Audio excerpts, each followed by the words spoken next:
G'day Beaks and Beaks to Bee. Are you curious about learning more about beekeeping? I have been a beekeeper for over 55 years and rearing queen bees since the 1980s.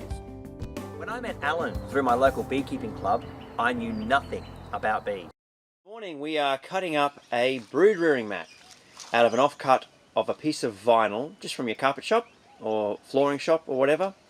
And what we're doing is this brood rearing mat, also known as a BRM and previously known as a winter mat, and we've changed the name to brood rearing mat, so people we're getting mixed up with winter meaning months of the year, so they were going by a calendar rather than going by temperatures.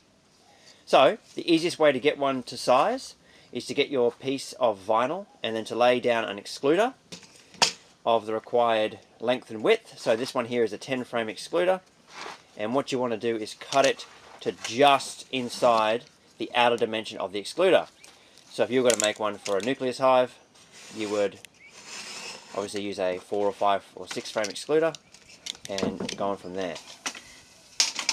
This particular one here we're going to cut is a what we call a full size or 1985 version, and these days we use these mainly for hives that are a little bit on the weaker side when we need to place the brood rearing mat on.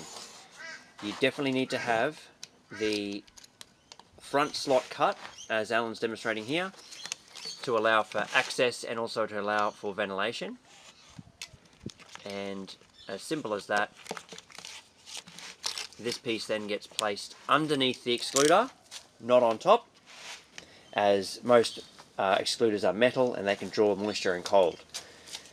That gets placed in the brood chamber, and then as the weather starts to cool further, you can then add more to each super above depending on the size of your hive and its requirements. So these then get removed when you start to rework your hives after the cooler months, when the daytime temperatures start to reach around above 22 degrees. So that's when we can start removing these mats and start lifting your brood to build your bee numbers up. And there's no time or month in which we can tell you to do this. Last year it was the last week of June, the middle of winter, so there is no rule in terms when it comes to calendar months or dates. Okay, an alternative material for your brood rearing mat is the Builder's black plastic. It's 200 in thickness, and it's the gear that is usually laid under concrete. And what you can do is to basically cut it to the same size as your requirements as your vinyl. The differences here being that this is generally a one-time use, so basically use it through the cooler months, and then at the end, because it's a much cheaper and flimsier material, you can just throw that plastic out at the end. And another thing that makes it a bit more difficult to use is that if you're trying to place it with a bit of a breeze, that plastic can blow off the hive very quickly. So it's a bit harder to handle.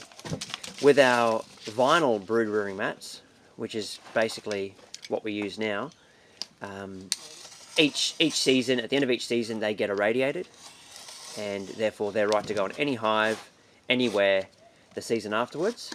And all we've got to do is give them a quick clean by placing them in the sun and wiping off the wax and propolis that's been put on top. As you can see there, that does exactly the same effect because of the thickness and the weight of that material, but as you can see, if a breeze was blowing and you've got a big triple hive with bees everywhere, it can be a bit difficult to place that on top. The black plastic was used in 2000, and this one here was the vinyl one was first used in 1985, and because of the reusability of the vinyl, basically we just use the vinyl ones from now, but we've done the black plastic ones to demonstrate if you've only got a couple of hives and don't want to have your brood mats lying around all season. 2006, this particular type of brood rearing mat was designed, and the primary purpose of it here is you can see that it's smaller on the outer dimension, and you can therefore use it on hives that are slightly stronger and require a bit more movement in between. This one here as well you can use under the excluder or in between supers or on top.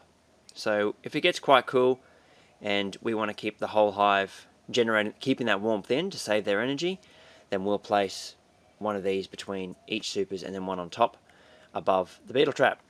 You can see from the video here the difference in the dimensions. So after the tops of your frames in the brood super are cleaned off and they're nice and flat, all the burr combs being removed, you can place your brood rearing mat on top. And if it's the one that's for a stronger hive, and as you can see, it's one of those ones that has room all around the edge, it's not the one with the cutout. Make sure that you place it equally centralized front and back, and the mat should be large enough to just cover the outside 2 frames edge, no more. That allows the bees, with the strength of them, to get all the way around and up to service the top 2 supers. Then your excluder goes on.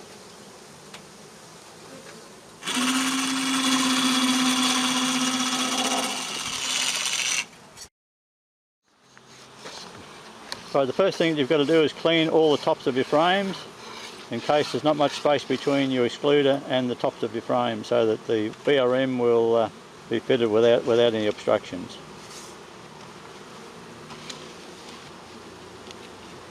This is the black plastic 2000 vintage. It can be a problem if there's a bit of wind blowing. We are now putting the BRM on, previously known as the winter mat, for warmth, or when the temperature gets down to 18 degrees.